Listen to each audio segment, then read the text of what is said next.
ప్రకాశం జిల్లా ఒంగోలు పర్యటనలో మంత్రి బాల వీరాంజనేయ స్వామి మార్గ మధ్యంలో చిన్నారులను చూసి కాన్వాయ్ ఆపారు. చిన్నారులతో ఆప్యాయంగా ముచ్చటించి మంత్రి వారి చదువు భవిష్యత్తుపై వివరాలు అడిగి తెలుసుకున్నారు.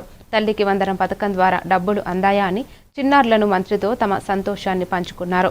బాగా చదువుకుని ఉన్నత స్థాయికి చేరుకోవాలని మంత్రి సూచించారు.